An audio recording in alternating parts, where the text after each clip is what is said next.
When I was 23, I discovered that I hated working for other people. That's why I had 60-some different jobs. I don't like political games. I don't like all the bullshit. I don't like all the stuff, all the things you have to play and pretend. I'm an entrepreneur. It took me a long time to figure it out because I never had a job more than 11 months in my entire life. It took me a time, okay, I should be working for myself because I don't like working for other people.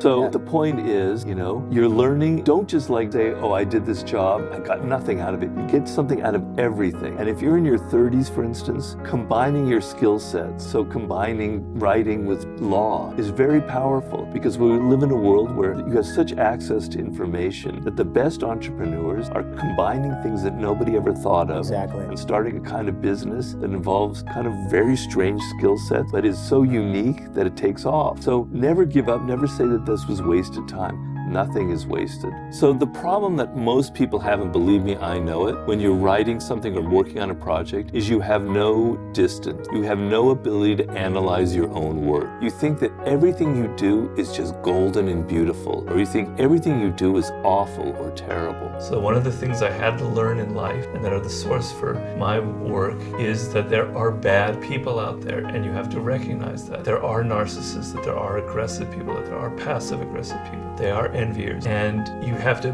be aware of that, and you have to be strong enough to deal with them. And by not being able to deal with those kind of people, your life can be completely ruined. One awful toxic person, one bad relationship can ruin you for life. You internalize the negative energy. The ability to stand up for yourself and to be aware and to understand that not everyone has the best intention, that you're going to be more strategic and not always kind of accepting what people give you, is a major source of wisdom for me. There are certain people who I call envier type, who because of their childhood, they feel that they always deserve more. They're entitled to have more from people. They feel like they are privileged somehow. They're not willing to go out and do the work. They want other people to give more. Nothing's ever going to change them. It's best that you recognize them and stay away from such types. That's all you said. They can be very destructive. If you're completely predictable and everybody knows what your next move is and they know what you're going to say and what you're going to do, they start to take you a little bit for granted, and they start, they can kind of foresee what you're going to do next, and they can become defensive. Kim Jong-un. Yeah, they can kind of take action. But if they don't know what you're going to do, if suddenly you come out of left field... The madman theory almost. Yeah, madman, exactly. Like the brinkmanship idea, like in game theory. Yeah. Like you're so insane that you could do anything. Right. It gives you a lot of power because people can't predict you. Very true, by the way. And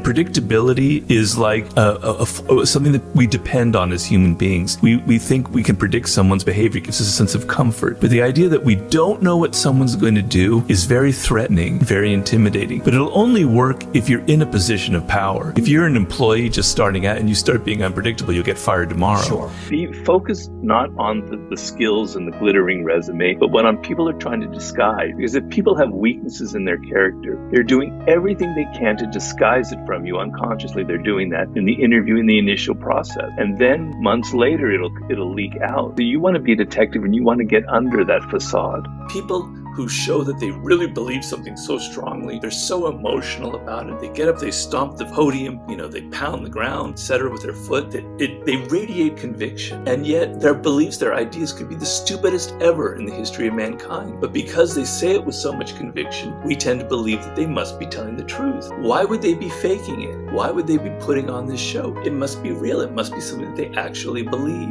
And you need to take the opposite approach. When people are so emotional in expressing their ideas, your bullshit radar must be going up, right? Like that's how I can lift my hand, left hand to It's just do one, it goes going up, right? There's bullshit here. Yeah. They're disguising something. They're trying to con you by the level of conviction that they have. And the more conviction they have, the more falsehood and bullshit is probably going on.